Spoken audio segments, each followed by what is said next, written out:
This is actually just a short episode about the salvage material world. That's not actually the world of Madonna. You think, remember her? I think I remember her from my music days. Look at this grain. Let's see if you can see that. That's, each line is a year of growth. So in a board like this in old wood, you can actually count 10 years there, 10 more years there, 10 more years there, 10 more years there. And it goes all the way across. Almost 100 years of growth to get that board. Now these boards, for example, when you see 5-inch wide bead board like this, it's called bead because this is called a bead in the middle. It's called beaded board or bead board. And it's usually used for wainscot. You usually see it going up and down on a wall like this. Now, that's different. Now this actually has got some very valuable burled pine. Can't really see it unless you put some tung oil on. Tung oil, get it? And then you can kind of see the colors of the old days. I love them. Some of the blues, the greens, even the whites and milk paint. When you scrape it off, it sticks to the soft tissue, comes off the hard tissue, and gives you this beautiful zebra effect. I love that zebra effect on things. Piles of this. This was actually milled in 1895, back in a time when trees were, this is the length, by the way. Shoot. Holy cow. Anyway, goes back in here a little more. Goes all the way down, almost to where my truck is. How long is that, Brad? Here's how we find out. We go out here, old-fashioned way. No tape measures, stand out here, and I know every time I take a step, I take about a yard, about 36 inches. 1, 2, 3, 4, 5, 6, 7, holy cow, 21 feet. Now you go to a store today and say, hey, I want some 5-inch wide, 21 foot long boards, no knots, clear. And I want them to be beaded in the middle and tongue grooved and have some really cool looking grain to them. Oh, I got it. And oh yeah, would you please do all that and get it to me tomorrow? Oh yeah, they'll be laughing at you at every store you go into. Big box store, we don't do that. We don't do that. Well, sure you do. If you got it, we got it. Now, how do you get it? You go out and take it off old houses, old buildings, old stores. And it doesn't take that long to take it off, frankly. You could probably drop a board, 21 foot long board with 2 people, take you about 5 minutes each. Now, what's that board worth? Well, okay, here we go, watch. Ball. Oops, big ball. Very intense dog. And suspense. There we go. Okay. Point of this. If I pull that board off there and it's worth, say, $5 to $7 a square foot, and that's before the prices of the lumber went up. Well, that's a lot of money. Hey, Mirabelle. Oh, interesting. Yes, tall growth trees. They were 135 feet tall. Had to be 185 years old before they even got big enough to be mature. And then they grew the heart. And that took another 400 or 500. American chestnut, we actually have some, not down here in Texas. We don't have American chestnuts, Tony. But we do have some. A friend of mine has some over in another place, toward Virginia there. That's a bunch of it. And he wants to get some of that out there. And he's got a bunch of that chestnut over there. That'd be Tim Trivet. And you want to get a hold of him, he's usually on here. You can find him online on Facebook. A great young boy, but he's maybe going to come out here. This is a bunch of tile, by the way. Now, for those of you who hadn't been to the Orient, they make a tile over there. This is clay, baked with cobalt on the outside. This would be like on the ridge, coming down a hip. And then you have pieces that actually, look at these weird things. I have a little teeny bit of it around here. And that's one of the things we have available, by the way. Oh, yes. If somebody wants to do something really fine, that lasts for 300 to 500 years in China, in Japan, where it's made. Now, when that was originally shipped to the United States, mind you, back in 40 years ago, I was just a kid coming into Austin, 30 years old. They were putting it on a big old condo complex. One of the most expensive condo complexes ever put together. Hey, Michael, Tomball, Texas. Good, not too far away. Delinda, oh, I see you online all the time. Hey, I hope you're feeling better, girl. You need to get yourself grounded. Come down here and visit someday.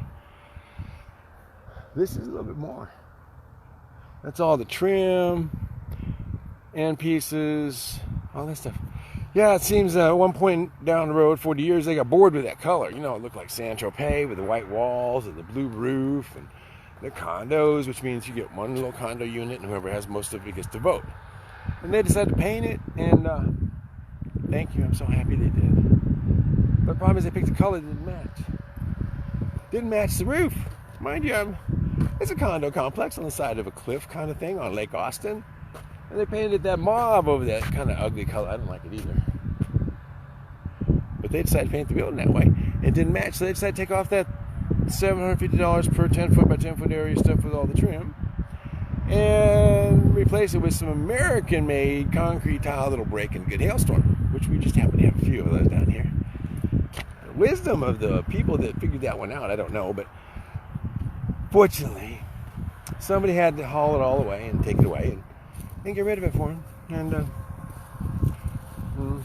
can't help myself, you know. Sometimes you just got to do what you got to do.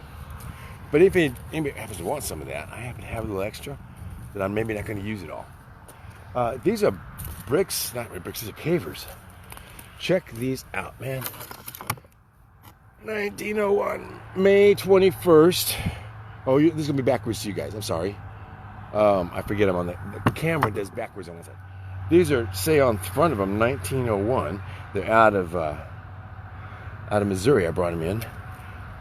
Actually out of Quincy, Illinois, and Missouri on the border there. Anyway, those I'm not selling. They cost too much to get here. Look at some of this lumber. So that's probably 16, 20-foot long beams. And this is all like it was roofing, a lath. And it's rough sawn. You can see the look, even diamond saw cut. I don't know if you can see. Wait a second. Okay. Can you see? Oops. All right. Anyway, and then there's a bunch more beadboard, and this is the thin stuff here. It comes in several thicknesses. People don't realize that. There's actually 3/8,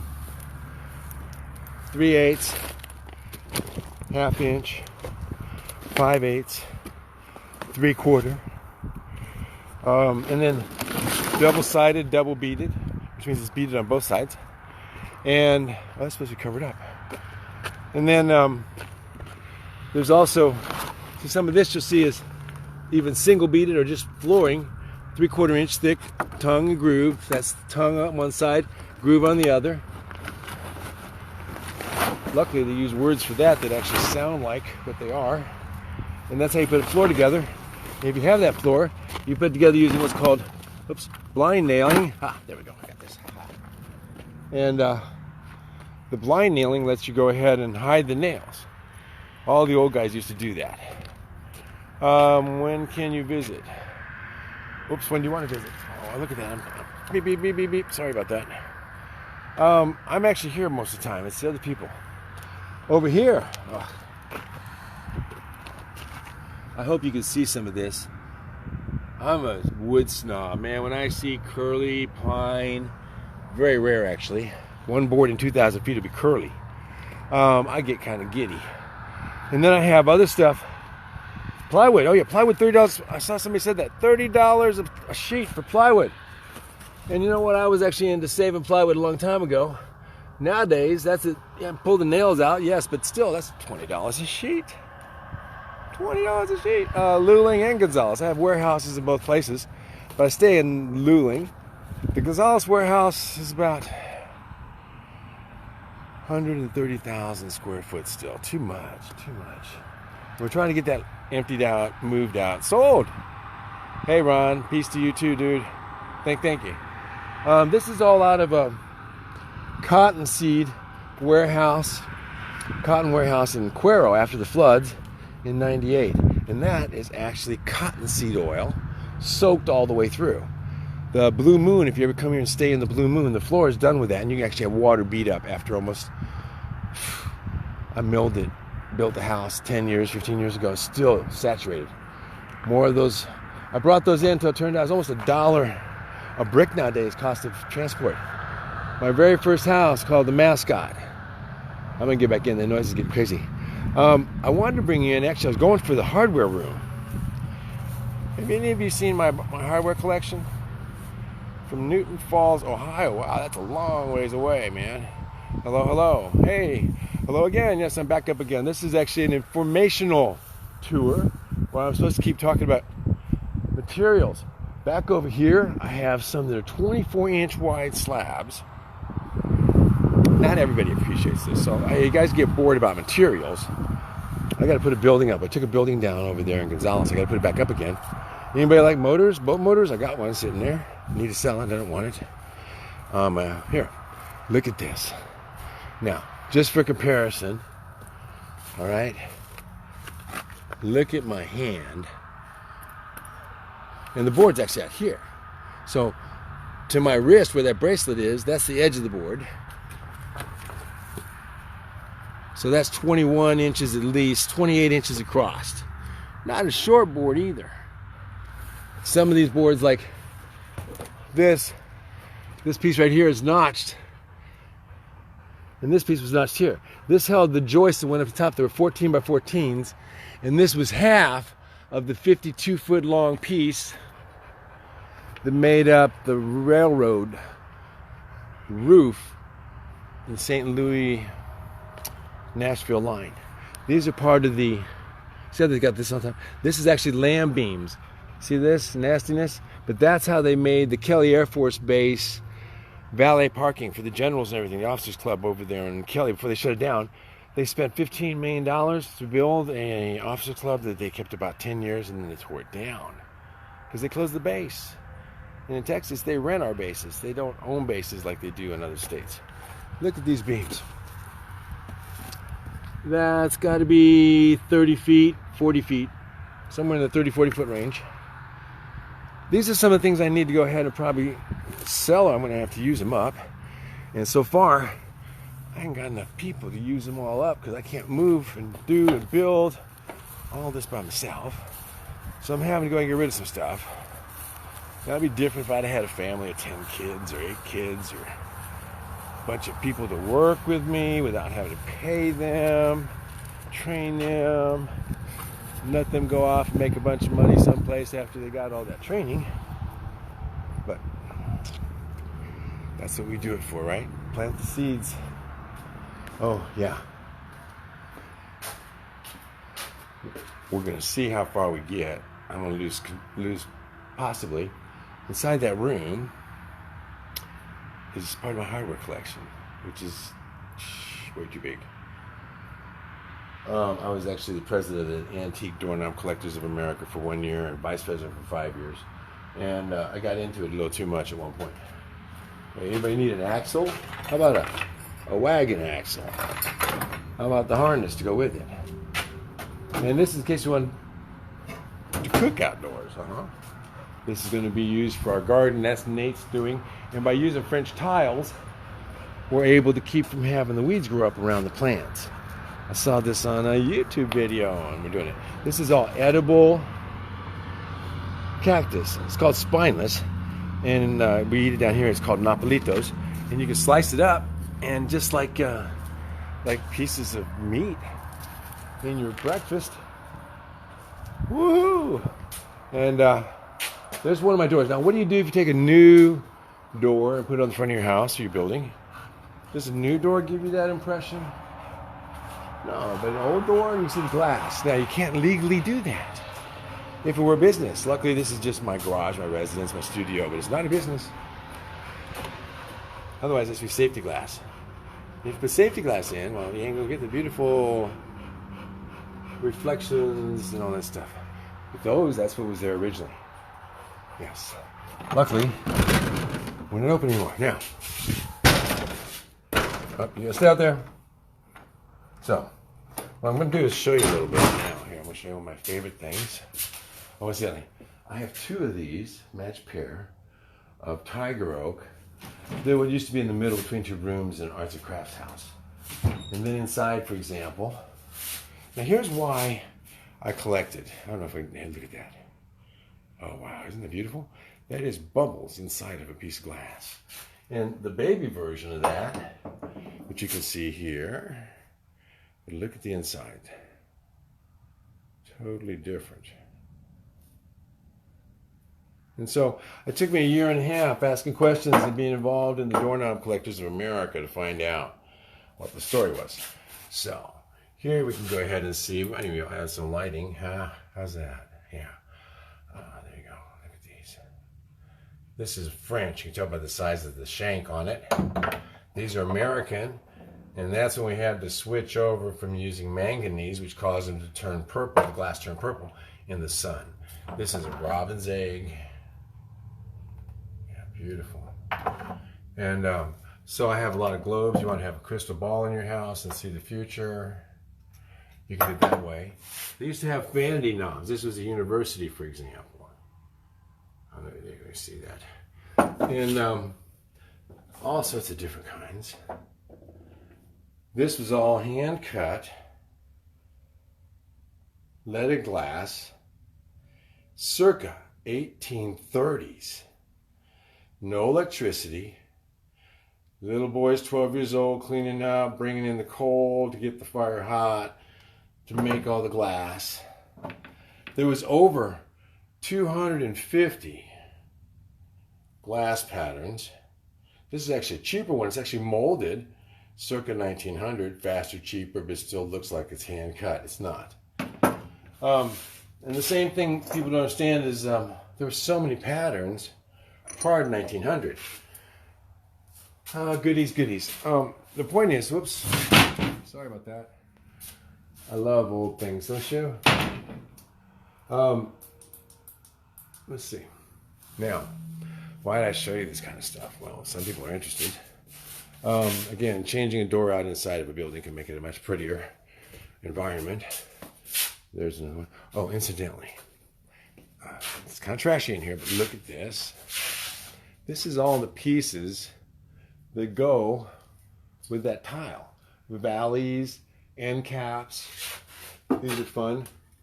So I made a book rack using these for the dividers. There's some of those. Again, creative, dusty, but creative. Pieces you can always use like this. We take these out of a house. Well, why would you want to take it apart and put it back together again? Just keep it together and use it. Oh man, the things you find in attics.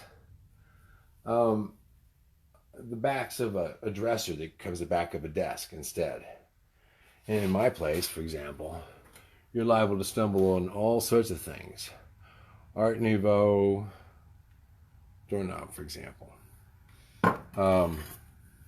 This was actually being modified. I was modifying that to use for something else. But again, these are unusual. That's actually a part of a type of hardware that wasn't used very much because it didn't last very long. The reason I'm showing you all this again, okay, now imagine you have just a hallway and you put something like this on the end of it. Does not change the look of it always, so you can see the glass. Now this is called snowflake glass. We have curly glass, all sorts of different curly, squiggly.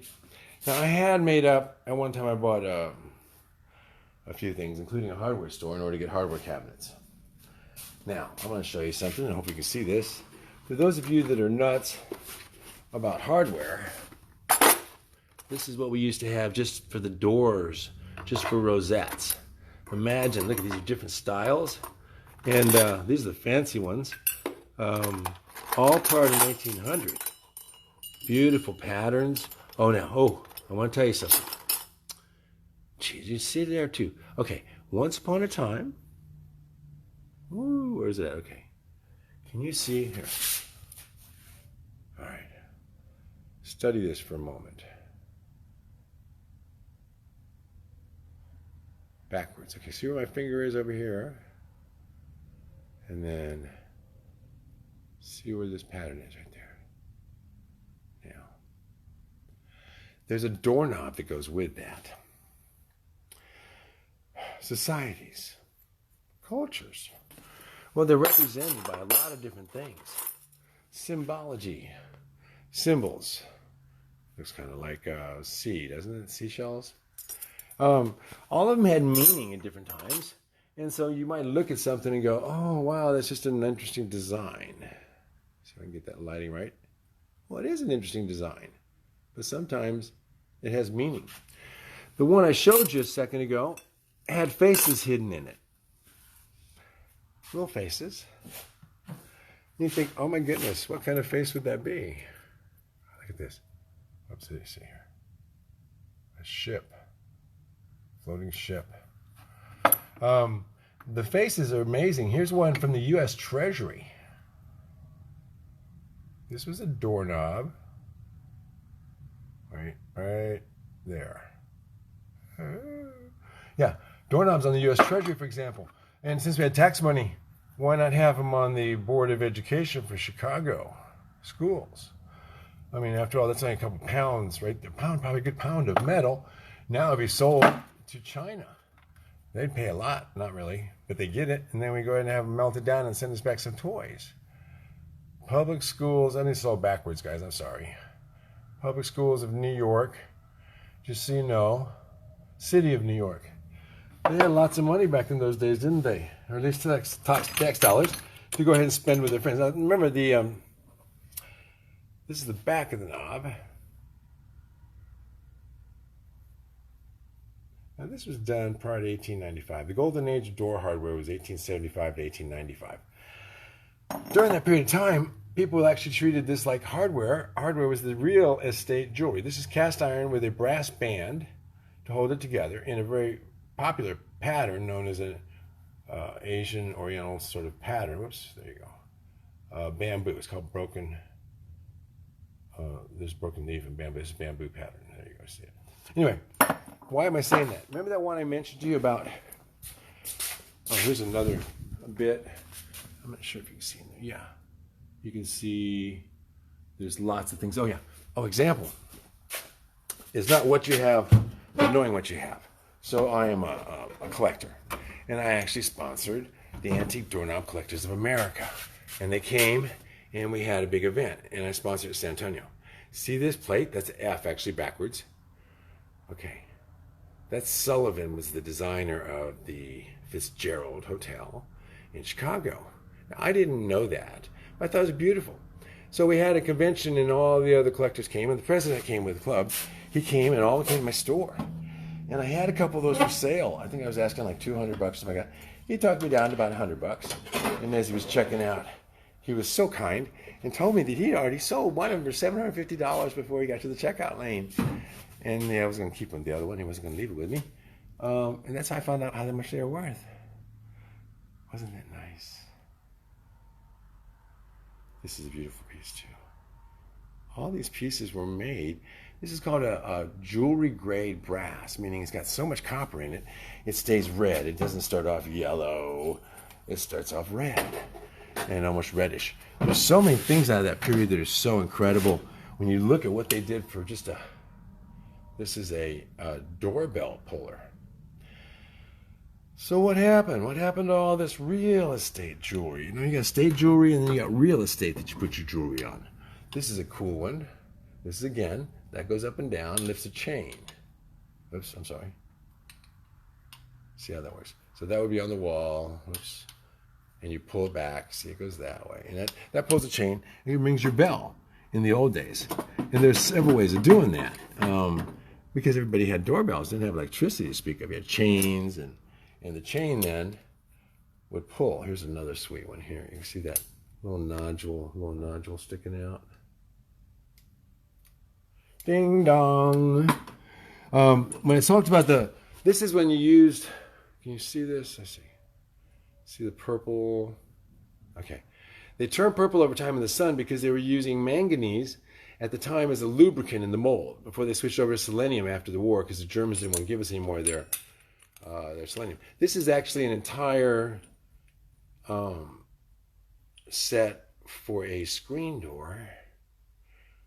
in 1880, 90 range, 80s. And you can tell they put a lot of time and effort. You can't really see the purple in here.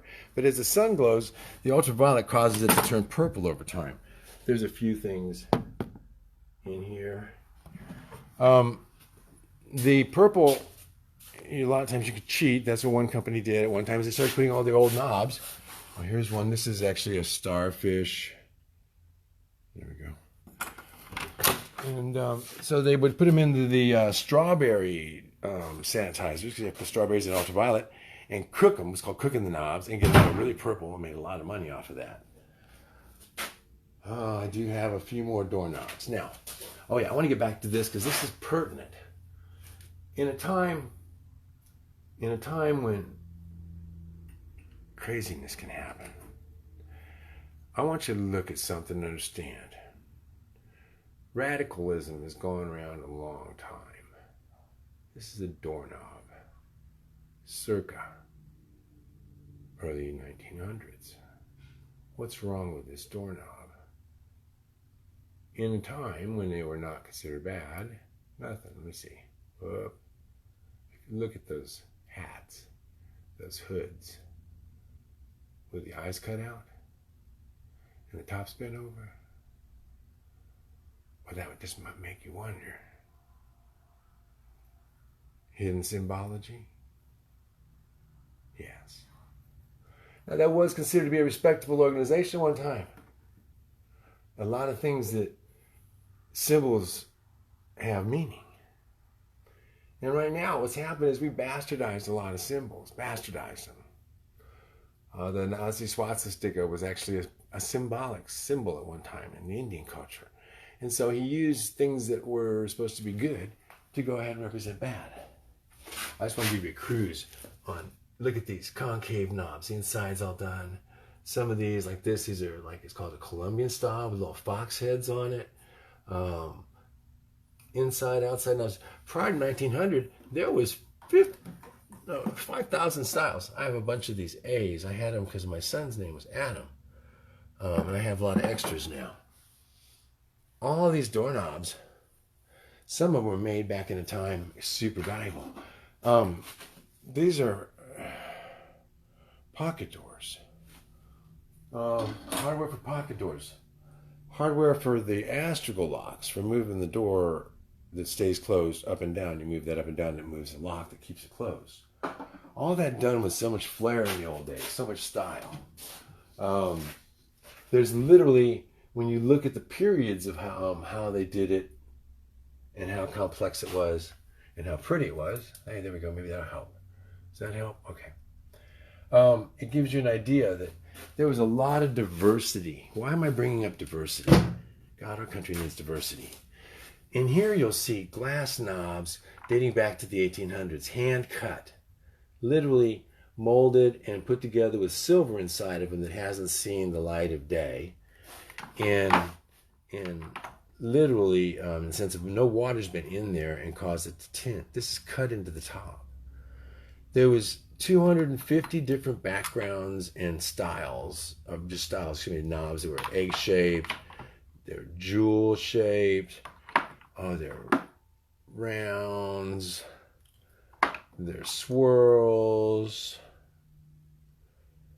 This is a hollow ball of milk glass, iridescent actually, milk glass. And some of these, they're one of a kind. These are like, not one of a kind, but they're my collections. I don't really have them all for sale. Eventually they have to be sold because I won't be here anymore. But these, some of these you can see like this was actually poured round and then ground off on the top. And everybody has my collections, I said. This is actually for cabinets. These are called sandwich knobs. As you look through, at one time, each of these glazes was patented. So that was a patented glaze. That was a patented glaze. These are all doorknobs made out of wood. Oak, walnut. There's another that's a glaze over clay. Probably 50s, 60s. And then the French, of course, brought in the introduction of all the china And Chinaware is doorknobs. Don't hold up real well, but they're pretty. Europe as a whole, Europe does levers. They don't like doorknobs in Germany and other places. They tend to like levers. But in America, we had so many doorknobs. There, look at the patterns. They use that. That's an oak. There's different shapes. You can see all the shapes. That's just all wood. And that's nearly 1800. Here's granite. Not really, it's a glaze. Oh yeah, by the way, for those of you who don't know, if you lived in a house anywhere up in the north or the south at one time, let's see, can we see these?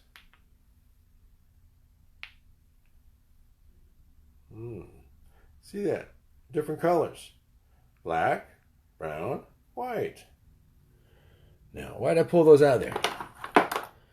Well, I wanted to point out to you, let's just say that you were a servant working in a house in Pennsylvania where I toured through, for example, and you had the servants' areas, and you had the master's areas.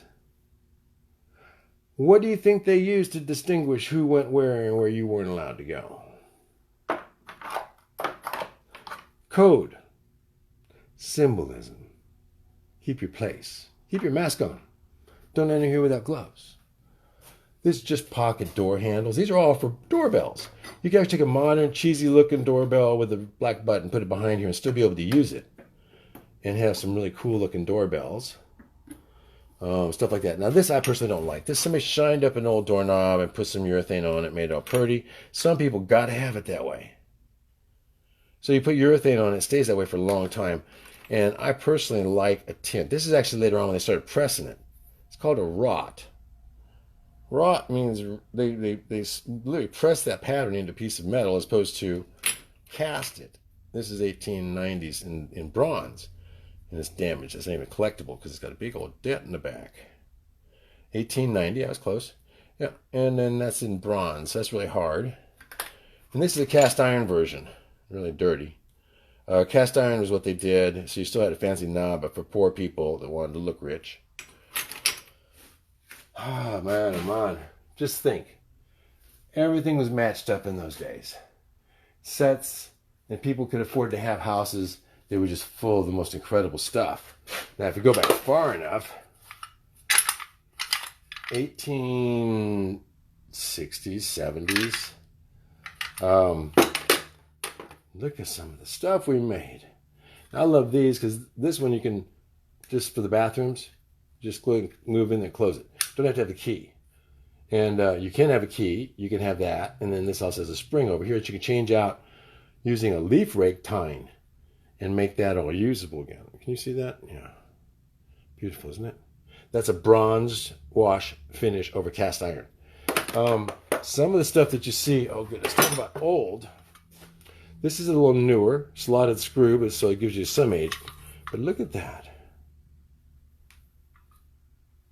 You put that on something for effect. It gives you one heck of an effect. The detail that went into these. Now this is one that's got the pick proof. This is high technology. So if you look at that, that's a little button up at the top, up at the very top there. That's actually what we got in trouble for when we were kids. For if you lift it up on it, you live in an old house, that locks it automatically when you close the door. The next one down, though, makes it pick-proof, is that second piece coming out. That is super high-tech for 1800s. Then down below, where that star is, there's a bolt on there that comes out that's associated with that key. So you got several keys. One little tiny key for an override key, and then you have up at the top of square where your knob went through. So this is your lesson on some really cool hardware, and it is reusable for 100 years.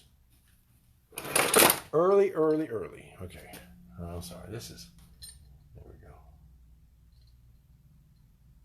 This is actually, oops, I'm sorry. Yeah. That's actually got a pause. I'm sorry about that. This, literally, you didn't turn the knob. You go up to the door and you'd squeeze, and that would be how you get in. So that goes back into the 1840s. So I'm showing you all this mainly so you know, if you want to do a project, guys, these are reproductions going into the 1950s. Yeah, they look old, but they're not. That's how you can tell it's the hardware on them. Some of them had emblematics. There's so many kinds. So many kinds. The Piccadilly Hotel, Chicago. This is that broken leaf pattern I told you about. This is real common. Colombian styles. Yes, and I haven't even unpacked all my other boxes yet. So, this is primarily, this time around, was meant to go ahead and give you all an idea of what's available in my hardware, because I need to thin down perhaps a little bit. I've been told I may not need this much. I've actually told myself that. I love this. This is, I gotta tell the story real quick. This is fun. Okay. Once upon a time, the banks had so much power they required everybody to get insurance and happen to have a brother-in-law, a woodsman of the world, to send you to. See the WOW. And then go down there and get your insurance and guaranteed they get paid, and then you can get a loan. Oh, that's so sweet. Just don't do that kind of stuff. No, I like it the other way around. You do it this way, and it says, Mom. Da, da, da, da, Mom. And right through there, you take a picture of Mom and post it right in there. Laminate it, okay, so she can't get... And then you put that on your daughter's room or your son's room about the right time in life. You kind of know what I mean. And let them know we're always watching. So, with that said, I'm going to show you some of the glass. Isn't that beautiful? This is some of the stuff we have. Oh, somebody said they actually knew how to do glass and lead painting on the glass, all that stuff. Because a lot of that's actually painted on and then baked in the kiln. Amazing. This is just hinges, lots of hinges, and of course, can you see that? Wow letters, man. It's actually an old letter box that says WOW on top. So anyway, all of this, again, oh man, have you heard the story that in the 1900s, early 1900s, radium that glows like this was so popular, people were painting their kids with it and stuff, and then when their bones started going to heck and they started dying of cancer later on, that was a bad thing. They actually had a Geiger counter, shows a reading on those. This is Robin's Egg Blue again. And this is a beautiful little knob here. It's in a butterscotch. Such a beautiful color. So things like this, all the stories on all this stuff, how can we let it go? And I don't want to let it go. I want our children's children to know it existed. I want it to stay being used. I want it to stay being appreciated. Oh, you'll love these. Check this out. This, isn't that the coolest old faucet? Yeah. There's, I got pairs, I got a couple pairs. Those are interesting. One of them has, the difference, of course, is that porcelain handle. I have a bunch of those porcelain handles for replacements. But would you believe, of course, they're all different. The spline inside of them is different. Stuff like that. This, my friends, is a shower head. That's about 12.5 pounds of nickel-plated, best you can buy shower head on the planet in its day. And see why. I mean, it is fine. It's got 1, 2, 3, 4, 5, 6 heads that split, and you take them out, clean them. Everything's serviceable. Made out of brass with a nickel plating on it. They just didn't want it to break. They wanted it to last a lifetime. Imagine that, a whole lifetime. Yeah, you got it. Some of these like this. This is cold. This is kind of an old one. There's like a spring top on it. So you turn it, it turns itself off again for those people that aren't smart enough to turn their own faucets off. Stuff like this. I mean, just even for art, they're actually fixable, actually usable. Yeah, the green knobs, I like them too. Hard to, they're about, oh geez, they're very expensive nowadays on those green knobs. You can find them. If you ever find a red knob, oh my gosh, a really truly red knob, not one that's dyed red. No chips, original, new. Shoot, $500 probably, maybe more, $1,000. They're like those teeth on hands. I just don't find them. They're really. I looked and looked and looked. Check this out. Brackets. I love the old brackets. These are some of the I collect. Obviously, how do you go out there and get this many onesies? Actually, that's a pair. No, different sizes. Oh yeah, somebody, like, what the difference is on these? Some of those are chalk. That means originals, and some of them are not. This is a sink holder, for example. Mounts on the wall. That's to hold the old sinks, cast iron sinks. These are the kind of things that you can find out other uses for and do it again. Otherwise, there's so much iron in that thing. At $60, 1,000 pounds, you sell it to China. That's a lot of money. Go find that and mine it, turn it into iron, shape it, turn it into something beautiful like that, and then go sell it to them in a pile of junk for $60, 1,000 pounds, because some crackhead found it and stole it from you. And that's the problem. They say, fix up the old neighborhoods. Yeah, well, then you protect the old neighborhoods. Oh, put all your money. You're not allowed to take all the parts out of it. Yeah, well, then go ahead and stop the guys from burning it and stealing the parts. How can you fix it up if somebody's going to go ahead and burn it when you're done? You can't sell it to anybody because nobody's going to pay you $250,000 or $500,000 because you restored. Make more of these. Yeah, oh, I need more of those. Okay, great. Make one. No, can't do it. So the problem is we can't just remake the past. So what we do is we take the parts and we create smaller houses. Use the parts and make cooler stuff. Things like this. These are, I'm sorry. This is called townhouse hinges. They allow you to get pretty far from the wall. All this kind of stuff, they're rarities. And unless you're used to seeing this kind of stuff, you think, oh my gosh, they don't exist anymore. But they do. Now this is actually a cast iron and brass and bronze. There's lots of different materials. This is important. Something like this, cast iron with paint on it, you put it in a crock pot, like you would use in a kitchen, and you put 1 tablespoon of whisk, laundry detergent, cook it for an hour, and all that'll come off of there, and that baby will look like that or better. You can even clean these up and get the dirt out of them, and then they'll keep them better. And you can make them look like this. This is a really early hinge. The reason you can tell it's so early is it has only 2 barrels. Each of those is a barrel, so you can see how that goes together to form a hinge with finials. Now they wear out over time, and so consequently they don't last well without showing that wear. And so sometimes you can see like this. They actually put a bearing in there, another piece to wear, and then that way the door. Look at the thickness of that, and the finials. And then this part stuck out. You can see that on the door. And this one was actually patented in 1870. Oops. I'll look at it for us because you can't see it and I keep forgetting. All right. 1871. You might be able to see that. Patent date, November 21st, no less. We don't want to be, beautiful. Beautiful pieces. Those are the kind of things that you want to go ahead and put in a house if you can. I mean, they're beautiful. This is another good set for, this would be into a closet, but look at the key.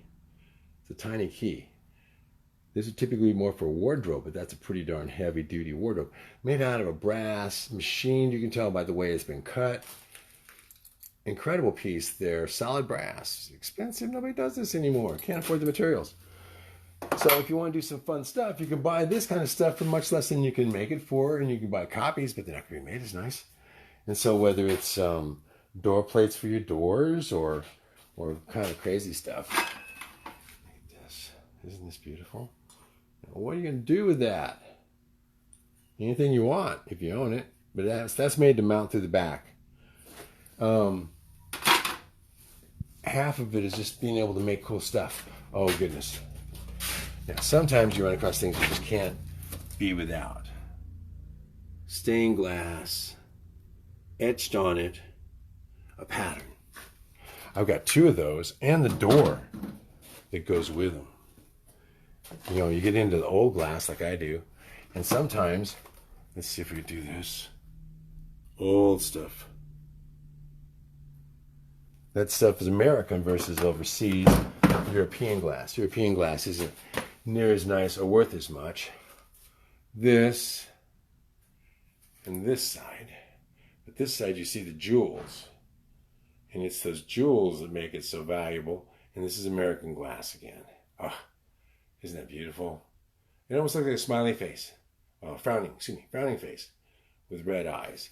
Because if you look at it from this side, look at that. Now, quick quiz, people, all you who don't know stained glass, why is red the most expensive color? Yeah, I do have railroad artifacts.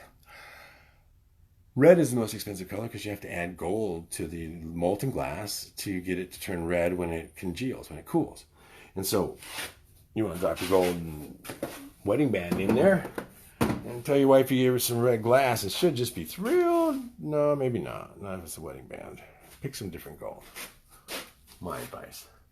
Anyway, these are the many treasures, and I'm going to go ahead and get off now, but I just want to give everybody kind of a tour of my world of hardware. And actually, this is gold. In my opinion, what is the value of $1? Well, it depends on how you spend it. What do you want? If you want to get this stuff, you want to go buy some new and have it. Oh, wait. Never mind. Nobody makes it new. Scratch. Let's just say you wanted to buy it and be able to go ahead and create with it. Then you're going to have to find it in the Home Depot. Oh, no, not so. No, you won't find it. And that's the point.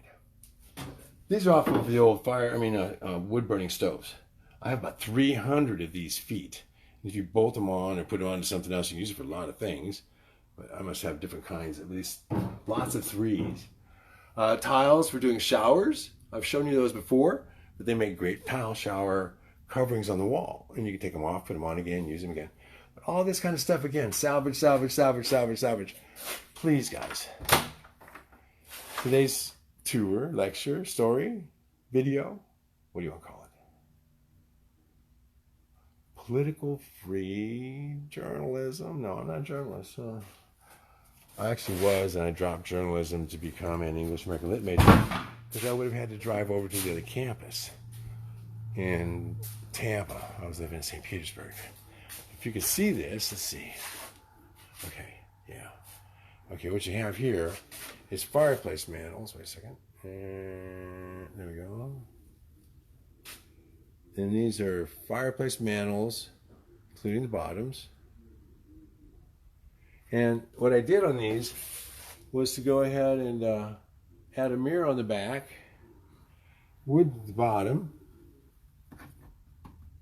And then this part right here, I must have 100 of these in different shapes. And this is cast iron, circa 1890. Hey, you see me in there, look at that. Hey, I can show it to you better. And so I got all these surrounds, and some of them are Art Deco, some of them are squared, some of them are round, arched. And so all those, 150 of them maybe, all new old stock, 1890s. And this is what you can do with it. Oops, this is, that was one of those bad guests. Yeah, I remember him. Okay. Anyway, it makes a nice display area you can have in the bathroom. It's, again, be creative with the old stuff. Build cool new stuff. Okay. Oh yeah, by the way, I do have these. These, that's actually Frank Lloyd Wright halopane glass. One of them says hardware. And the other one, it says paints. But these are out of Buffalo, New York. I brought them down one time a while back. And they're actually really nice. But the panes themselves, little tiny panes, are worth so darn much. You can't afford to hardly sell the whole thing as one. One last glimpse, guys. I said I had a few more doors. That would be about another 1,000 or so over here. And over here, oh, that's a beautiful red glass on that one right there. That's all red glass. Behind it, there's a set of maybe 3 or 4 of those tall doors under varnish still. Those are pocket doors, regular doors. And, oh yeah, we might have a little bit of vintage lumber. Now, I know I showed you the other, oh, isn't this great? Like, oh, wow, look at that. Is that not just satisfying to look at? That was a barter. If anybody wants to barter, I love barter. That was a tree brought to me from Montana in return for some doors and windows. If you want to do that, please do that. Bring me these kind of trees. Okay, now behind me over here, see this? Way back there's a wall. That's a stack, 14 feet high. In front of it's another stack, 12 feet high. In front of that's another stack, 10 feet, 12 feet high. And some of that's upper headers, all done with the tops, bottoms, the trim, everything, moldings on them, 1x12s. Trim for round doors and windows, tongue groove flooring, siding, endless doors, lots of doors, beautiful doors. Look at that door. Windows, windows, windows. Now, if you like sashes, if you like windows, different types of windows. Here's a nice type. Look at that. That's actually a door in the sense it's usable as a window. But you see the glass, the reflection, how that ripples? That's how you can tell old glass is the ripple. These are, for example, I have a bunch of this new old stock. Never been installed. Window sashes, all built, ready to go, even in pairs. Some of them even have the original hand-blown glass in them, in sets. Back over there, all sorts of cool stuff. Siding, flooring, 1x12s. This is a beautiful batch. See if you'll be able to see it or not. That's really long, and that's weathered, all weathered, tongue and groove, 8-inch wide. Amazing stuff, 16 feet long. On the back walls over there, you'll see siding as much as 20 foot long, T111 or T117. Siding is what's called. These are actually pieces that are new old stock, again, never been installed. And it's not like there's just one or two. These are pieces out of Cyprus, made in the 1800s. Whoops, let's see. Out of trees that had to be 1,000 years old at the time. And this is all collected by a doctor one time and saved out of the E.F. Smith & Brothers collection of stuff that they'd been selling all over Texas. So these are new old stock Cypress, never been installed. And I say it's not all of it. When I say that, I mean, here's more. You see hand-blown glass made in the 1870s or 1890s probably. And then all of these are more window sashes, windows, these are sets, still packaged up. And I said fireplaces. All of these. All of this stuff. So you can see why I might need help. We'll get out of there. And be able to do some stuff. Isn't that beautiful? The textured glass. These are big old 3 foot by 3 foot industrial size sashes. I found 66 of these underneath the house, just piled up. This is wainscot. 5 inches wide, 3/4 of an inch thick, no nails. That was on the side of a room going down 30 foot on each side. All that's piled up here. That typically goes for about $9 to $10 a square foot. This has got 11 beads in it, 3/4 of an inch thick. There's a whole stack of it over there. Flooring, beadboard, and trim. Does anybody ever go out and buy trim? Nope, somebody could say face.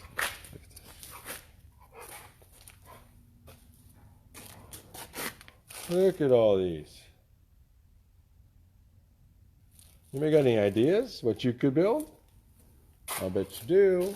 Why don't we do that? Trim. Let's just say you need some crown.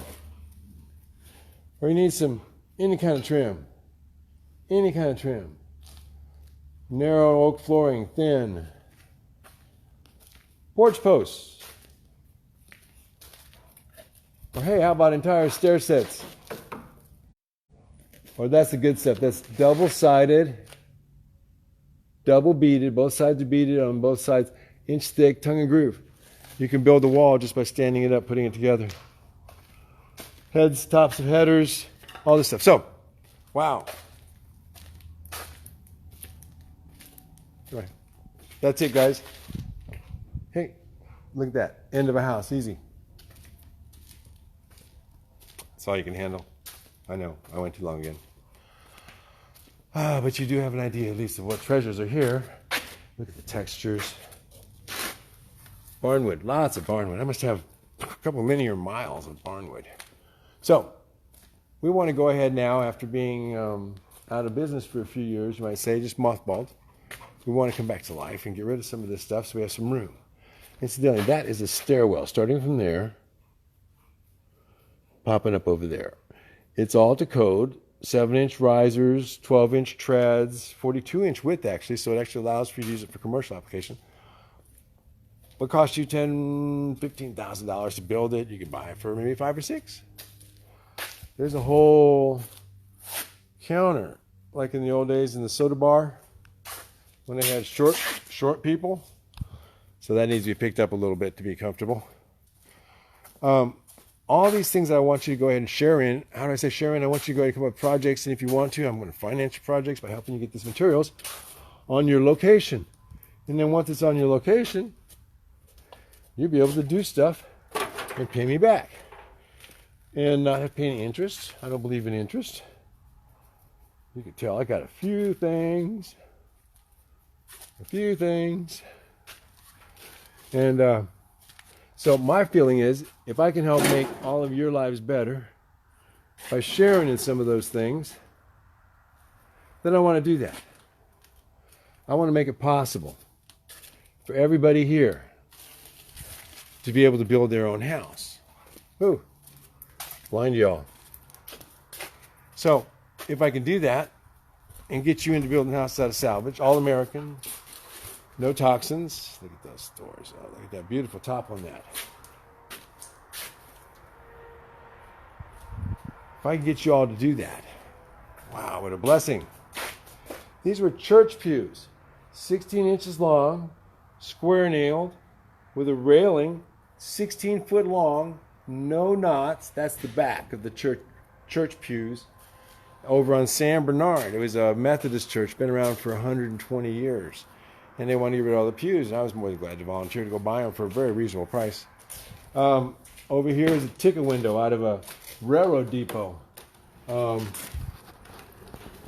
Make a great bar, put a piece of glass in it. Those are the kind of things that you can turn into something and save them for another 100 years instead of making them new. You don't have to cut a tree down. You don't have to do any machining on it. All you have to do is make it useful. These are houses I still need help figuring out and finishing up and moving out there so people can stay in them. But all this material out here, all the sinks, this is a rare sink. This is earthenware, porcelain, crackled. But look at the inside. It's dirty. It's actually though very nice. And it's got a drain, very unusual drain. Comes up and down. That thing weighs several hundred pounds. I do have a few more. Again, how does one accumulate all these things in a single lifetime? Look at this. You see that? Yeah. This is the top of a window. Yeah. These are sets, upper and lower sets, still in their cases with the glass. Hand blown. See the wavies? Hand blown glass. Normally sells for $20 a square foot. I got lots and lots of hand blown glass. Cabinets, windows. I'm actually going to use this, but aren't these kind of things beautiful? How can people throw them away? Anyway, this is fun. If you would go ahead and share, maybe we can go ahead and get more of this back into use. Some of it I really want to have happen. There's some Gothic windows hidden away. 2 of those. Make a beautiful chapel. Actually, the other 8 did. It's out in Bastrop. Beautiful chapel. If you help elders teaching the kids, then we can go out there and take these beautiful boards like this and build beautiful things. And those beautiful things will last for another 100 years. If we do that, then someday, maybe someday, you look at what was going on way back years ago in Houston. Poverty area dwellers questioned park's priorities. What was it about? 1970 style, Northeast Houston. Fun stuff. Yeah, the point is, guys, we don't want poverty. We don't want war. We want to save the best we have. We want to save our treasures. We want to turn them into careers.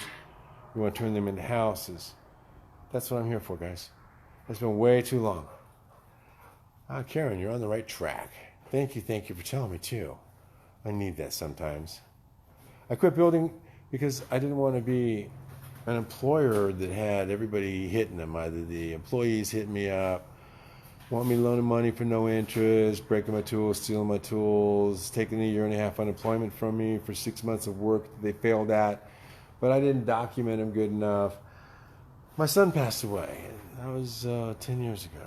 I worked 80 hours to 100 hours a week to build my little empire, my little legacy for my son. It didn't work out. He didn't last as long as I did. But it brought me around. Now, why I quit, that's why I quit. Yeah, use doors when you can. Yeah, privacy wall, absolutely. Put some old hinges on them, man. It's a great way to do it. You know, if you go ahead and take all this old material, look at this. It's going to waste. Dog houses, chicken coops to make food out of for families. How do I teach people to do this? How do I inspire them and motivate them? I'm lost.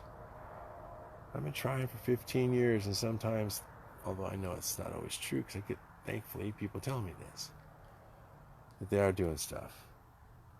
That they are making a house, that they've broken away from the system, and that they're inspired and motivated, and that's what this is all about, guys. Otherwise, why is a guy to walk around like this and waste all of his time? I tried to save this. These are good old radiators. Oops. Look at these. Out of Quincy. But we had somebody visiting, and he smashed the living crap out of it and didn't bother to tell us about it. But if you take a campfire and you take water and run it through copper tubing and feed it into here inside the house, you can actually make a heater in the house using water without a lot of pressure, so it's not dangerous. So you want to go ahead and think about how do you use these old things again, because these are abundant. They throw these away all the time for the scrap. The scrap value. That's crazy. We have a new toy. This is duct tape. Duct tape. Everybody needs duct tape for something, right? Look at that. He loves duct tape at this moment. Look at that. He even makes sure I don't lose my duct tape. So all this is projects and dreams and everything that never happened. This is having people here to help, that care, to give a damn, that never came. This is, why do you keep building if, why? Why do you keep working your ass off? Look at all this beautiful wood. I mean, it's not even going to go rot. Look at this. It's all been, let's just use that to make doll houses and all this stuff. It can sit out here years and it's going to be good. Why? Because it was 800 years old when it was cut. It's real strong wood. Now we grow a tree in 15 years and it rots. Yeah, I have a lot of good materials. Unfortunately, a lot of them are going to rot. You should see the other warehouses. Yeah, I do. One day at a time. No doubt about it. If I didn't believe that way, I wouldn't be here.